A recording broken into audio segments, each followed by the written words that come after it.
laiguana.tv. Miguel, bueno, gracias. Con permiso. Bueno, qué gusto. Muchísimas gracias por esta invitación, este debate tan importante, tan estratégico, tan central en defensa de la humanidad. De verdad, bueno, bienvenido Miguel Ángel a la red. Y bueno, yo traigo también el saludo de la red, del capítulo Argentina de la red. Y en este momento tan especial, ¿no? Venir acá a Venezuela, que están ahí, ya lo han descrito, la flota asesina de pueblos, aquí enfrente, de la cual voy a salir ilesa porque ustedes saben defenderse muy bien. No sé si voy a salir ilesa del aire acondicionado, eso no lo sé. Pero bueno, aquí estamos. Así que, bueno, Atilio Borón nos está escuchando, dijo que estaba ahí viendo, así que le mandamos un abrazo enorme acá.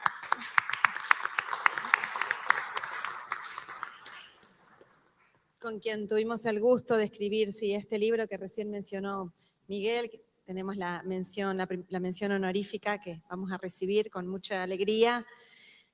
Bueno, y otra vez Venezuela nos junta, ese epicentro de la lucha, y también nos junta a quienes nos postulamos como intelectuales orgánicas en defensa de los pueblos del mundo, junto, por supuesto, codo a codo con todos los tipos de lucha posible. Y vamos a arrancar por mencionar un poco como terminaba Luis, para complementar lo que ya se estuvo diciendo aquí, que es este momento de crisis del imperialismo, en este momento de transición geopolítica indiscutible.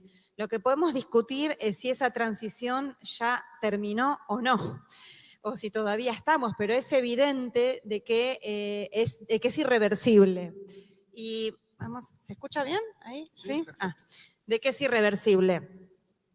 Ayer, en estos días, hemos tenido el espectáculo de la Organización de Cooperación de Shanghái, encabezada, realmente esa postal fue muy interesante, muy linda. Xi Jinping, Vladimir Putin y no me sale bien, Kim Jong-un. Bueno, ahí está. Bueno, fue una postal realmente interesante para el mundo. Hace poquito esa cumbre en Alaska, donde le pusieron la alfombra roja a Vladimir Putin, y el despliegue militar de China en la conmemoración de los 80 años del verdadero final de la Segunda Guerra Mundial. Bueno, es solo una muestra más de que esa transición geopolítica llegó para quedarse, es un hecho, y eso también nos da una oportunidad a los pueblos que nos han colocado históricamente en el capitalismo en las periferias. Nos da una oportunidad porque, bueno, cuando se pelean los de arriba y los de abajo, tenemos que y debemos aprovechar. Pero ese imperialismo que está en crisis, ese imperialismo occidental que está en crisis, ya es folclórico repetir que se pone más salvaje en lo que considera su patio trasero, ya lo sabemos todas y todos. Ustedes ahora lo están acá viviendo enfrente, en sus narices, en el Caribe. Y es el capitalismo el que está en crisis. Es el capitalismo el que está en crisis. Hay que distinguir, ¿no?, en el análisis entre y pensar y preguntarnos la crisis del capitalismo, las crisis coyunturales que se han agudizado enormemente a partir de que conformó una crisis sistémica a partir de 2008 y se agudizó con la pandemia, y que tuvo su forma de salida siempre salvaje para los pueblos con más concentración y centralización del capital. Pero justamente esa crisis, sumado a las amenazas que somos nosotras y nosotros, los pueblos que luchamos, son aquí en Venezuela, Cuba y quienes en nuestra región y en el mundo, en el Sahel, en África, combaten, resisten con dignidad, construyendo su soberanía. Esas amenazas y la propia crisis sistémica, digo, hay que discutir si es el capitalismo que está en descomposición en un sentido de largo plazo, o si es su centro imperialista el que está en declive, que eso claramente creo que vamos a coincidir en que sí, y en lo otro creo que también vamos a coincidir. Obviamente no tiene fecha de vencimiento y no vamos a sentarnos a esperar que caiga, como se discutía por ahí a principios del siglo XX, desde algunas corrientes. Tenemos que empujarlo fuerte, pero ese imperialismo que también está en crisis el capitalismo, está en crisis el imperialismo, y por supuesto que ahí aparecen los monstruos de la historia, como decía Gramsci, y aparece el fascismo, de lo cual se estuvo hablando acá claramente. En Argentina somos territorio de este experimento bizarro, neofascista, pero ahí hay que distinguir entonces entre el imperialismo, o mejor dicho, entre el fascismo imperialista y el fascismo colonial. Porque, o neofascismo le podemos decir también, para distinguirlo un poco de aquel de mediados del siglo XX, que abreva y tiene sus raíces en eso, y forman parte del mismo monstruo, que viene a intentar salvar al capitalismo de su propia crisis. Ese fascismo imperialista se basa, lo vemos con Trump, con sus amenazas no solamente de bombas, sino de aranceles, y el fascismo colonial no es nada proteccionista, todo lo contrario, es librecambista. Eso significa que regala ampliamente todos nuestros recursos naturales, nuestros bienes sociales y naturales y recursos estratégicos. Entrega, no es entreguista, es lacayo, viene de manera acelerada vienen por todo de manera muy, muy acelerada, sin preocuparse por nada. Ya en un ratito profundizo algo sobre Argentina porque me parece que van a tener ganas de escuchar. Lamentablemente estamos en el foco de una parte del mundo y no por las cosas buenas como aquí en Venezuela, como la dignidad de ustedes y bueno, el asedio al que están sometidos, sino por este experimento, como decíamos antes, es realmente nefasto. Entonces, decía, pero en ese contexto de transición geopolítica, América Latina, sabemos, tiene un rol, lo ha tenido. Esto aquí en el libro se llama Segundo Turno, el resurgimiento el resurgimiento del ciclo progresista en América Latina y el Caribe. Este libro fue producto de un curso que dimos con Atilio allá en la pandemia, un curso virtual, cuando se estaba discutiendo, algunos autores también decían que la salida a la pandemia iba a ser el comunismo y era el fin del capitalismo. Obviamente fue todo lo contrario, la salida fue, como decíamos antes, más salvaje para los pueblos. Y con Atilio veíamos ya que a partir de las luchas del octubre caliente en América Latina de 2019, recuerdan, en Chile, en Haití, en Ecuador, también en Colombia, que realmente en Colombia se retomó la insurrección popular espontánea en noviembre de 2021 con muchísima fuerza, y otros procesos de lucha que fueron dando paso, muchos otros que no tenemos tiempo de nombrar, que fueron dando lugar a cambios superestructurales que con Atilio leímos como un resurgimiento del ciclo progresista. Progresista en un sentido gramsciano de progresivo, que se opone a lo regresivo en un sentido de la calidad de vida de los pueblos, que engloba y que permaneció vivo, decíamos, no había muerto desde ese primer ciclo de principios del siglo XXI, justamente por la supervivencia tenaz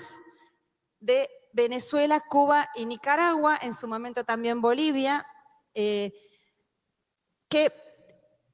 traccionaron a esas luchas y que permitieron que ese ciclo progresista entonces renazca a partir de 2018 con la llegada de Andrés Manuel López Obrador al gobierno de México, ni más ni menos que un territorio como México, ¿no? Con décadas de tragedia, de esta cesión de territorial y de poder al narcotráfico. Luego ya los cambios estructurales que se fueron reflejando en Colombia, lo mismo, ese territorio, ese enclave estadounidense y regado de narcotráfico por la propia DEA, organizado el narcotráfico desde el Plan Colombia, que ahora con mucho esfuerzo están intentando sembrar las bases para poder empezar a salir de ese rol también nefasto en que los habían colocado, ¿no? Y que sobre todo desangra a su propio pueblo, además de jugar ese rol de gendarme en la región. Y digo, hay muchos otros, luego, no digo en orden porque cronológico, el gobierno, el retorno del socialismo democrático en Honduras, bueno, y ahí teníamos también el supuesto retorno de una fuerza que incluía intereses populares en el gobierno de la Argentina, con el gobierno de Alberto Fernández, que después fue realmente, le puso la alfombra roja al regreso del fascismo finalmente. Pero en aquel momento, en 2022, 2023, perdón, 2022, cuando estábamos escribiendo ese libro, salía, ya dije 2021, por ahí saliendo de la pandemia, todavía teníamos fe en que el gobierno de Alberto Fernández pudiera significar alguna mejora para la calidad de vida de nuestro pueblo. Entonces, lo que vimos en esos momentos fue este resurgimiento de este ciclo progresista que, bueno, ahora nos venimos a preguntar, ¿no? 2025, 3 años después, ¿qué pasó? ¿Hubo realmente un resurgimiento? ¿Cómo podemos caracterizarlo? ¿Se estancó? ¿Hay un empate hegemónico? A ver, hay elementos para poner sobre la mesa y discutirlos, ¿verdad? Sería algo bueno darnos el espacio para discutir entonces si existe un ciclo político en común en América Latina, si ese ciclo, si hay un empate hegemónico o no, cómo está compuesto, cuáles son los proyectos que se dirimen y que disputan. Seguimos insistiendo que esta tríada rebelde de Cuba, Nicaragua y Venezuela, que tienen un proyecto que va mucho más allá de un horizonte de conformarse con un poco de redistribución de la riqueza dentro del capitalismo, siguen siendo la atracción de una posible proyección revolucionaria en nuestra América. Pero también esos casos que dijimos recién, México, Colombia, Brasil, no mencioné a Brasil antes, ¿no? El gigante sudamericano también. Están atravesando procesos políticos, en muchos casos, en los 3 casos, muy limitados por la propia correlación de fuerzas internas, pero sin embargo tenemos este ataque de Trump en su locura, que sabemos que es difícil, como ya lo decía el profesor Luis, que puedan, esperemos, ¿no?, que puedan materializar este ataque o invasión o ataque militar contra Venezuela. Sabemos que también son capaces de cualquier cosa, porque después total negocian, ¿no? Avanzan y después negocian, como decía también Luis, con el barquito lo podemos extender esa metáfora hacia todos los demás terrenos y territorios, pero sin embargo esas bombas y esos aranceles, esas amenazas también nos unifican. Por un lado, aquí en Venezuela, no les voy a hablar de lo que pasa aquí en Venezuela, aunque en Argentina lo hacemos muchísimo, porque eso en un ratito hablo, hay una confusión horrible en el pueblo. Lo peor es que caló en filas del pueblo y en filas de los movimientos populares, cierta confusión sobre Venezuela que hace unos años no pasaba. Nosotros damos el combate y hablamos muchísimo sobre Venezuela, aquí no les voy a hablar, pero entiendo que sí hay una unificación nacional, hasta Enrique Capriles, ¿no?, salió a oponerse a esta amenaza militar, porque claro, sí, viven acá y es lógico que así sea, un poquito de cordura. Pero también unifica hacia el exterior, porque empezó a haber, ojalá fueran más fuertes, pero empezó a haber acercamientos con Brasil, estas relaciones que estaban totalmente tensionadas, producto del veto de Brasil a la entrada de Venezuela a los BRICS.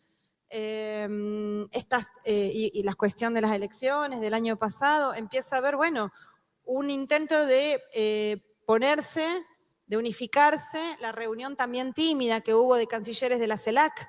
Nos hubiera gustado que hubiera un pronunciamiento mucho más fuerte de los presidentes y presidentas de la CELAC, que hubiera un encuentro, que hubiera una patrulla de presidentes, como pasaba en 2008 para frenar el golpe de Estado contra Evo Morales en Bolivia, o en 2010 que frenaron el golpe de Estado contra Rafael Correa en 2010. Bueno, tenemos que construirlo, digo, son elementos que tenemos que poner en la mesa para ver cómo fortalecemos en todo caso esas experiencias. Hay condiciones, no estamos en 2017 cuando ustedes tenían la amenaza del Grupo de Lima, cuando la región estaba gobernada casi en su totalidad, menos en algunos países, menos en Bolivia, en Cuba, en Nicaragua, en Venezuela, y había asumido recientemente el traidor, ¿no?, de Lenín Moreno, que ya estaba manifestando la alta traición, pero había un país gobernado en su mayoría por gobiernos de derecha y armaron este grupo contra Venezuela. No estamos en ese momento. Por más moderados que sean estos gobiernos de algunos países de nuestra América, que además ocupan la segunda, la tercera y la economía, y la quinta, ¿no?, Colombia, economía de nuestra América, lo cual no es poca cosa, diciéndole a Trump, momentito, invasión militar, no. Hablan de antiimperialismo. Entonces, bueno, nos toca a los pueblos tejer por abajo, presionar a nuestros gobiernos, no hablo de Argentina porque ahí tenemos que presionar para echarlo, no para que tome ninguna posición antiimperialista, porque obviamente es todo lo contrario. Pero tenemos que, me parece, los pueblos de nuestra América, hacer la diplomacia de los pueblos, tejer, organizar encuentros como este tan celebrados aquí para discutir estas cuestiones y encuentros de los movimientos populares del continente. Sí, del continente también, ¿por qué no? Porque como antes decía en alguna ponencia alguno de ustedes, también el pueblo de Estados Unidos está siendo horriblemente aplastado y sojuzgado, ¿no? Ese narcotráfico que es utilizado como excusa para atacar a nuestros pueblos aquí, pero es utilizado como herramienta de estupidización de grandes masas populares en el propio Estados Unidos, de neutralización política de su propio pueblo, o intento de, por lo menos. Frente a esa polarización política, en América Latina en 2021 se produjo un proceso de polarización política asimétrica, muy brutal. Y la derecha aprende, lo decimos siempre, ¿no? La derecha aprende más rápido, por algo son la clase dominante, ya está, dale, termino con esto. Por algo son la clase dominante, hace tantos, ya varios siglos, y aprendió de que ese primer momento de ese ciclo progresista, ese ciclo político, que tuvo su núcleo revolucionario en Nicaragua, Cuba y Venezuela, en su momento también Bolivia y Ecuador, y tuvo ese segundo anillo progresista que sonábamos en común en la UNASUR y en otros ámbitos.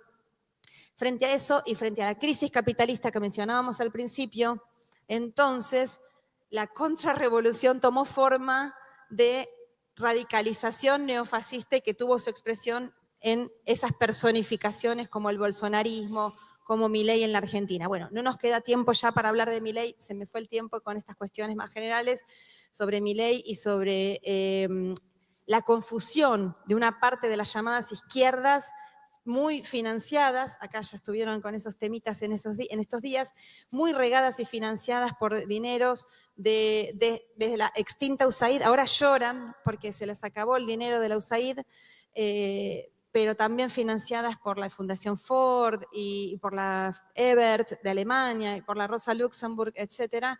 Y realmente hay mucha confusión, eso queda para después, pero termino diciendo que en esta polarización asimétrica donde la derecha se radicalizó de manera brutal, donde no le importa nada, se lleva por delante todo, el regalo del patrimonio donde gobierna es absoluto, la entrada del narcotráfico en algunos territorios, también como en Ecuador, la soberanía nacional es una ilusión óptica en la Argentina, en la represión que sufrimos, el hambre, la miseria que tenemos en nuestro país es insoportable, en un país rico como la Argentina. Nos falta radicalizarnos a los movimientos populares en nuestra América, radicalizarnos en la palabra, radicalizarnos en nuestras posturas y seguir tejiendo estos lazos imprescindibles para ponerle freno a esta locura de la muerte que nos viene a traer este imperialismo en decadencia aquí nomás. Bueno, gracias. Laiguana.tv. La verdad hecha tendencia.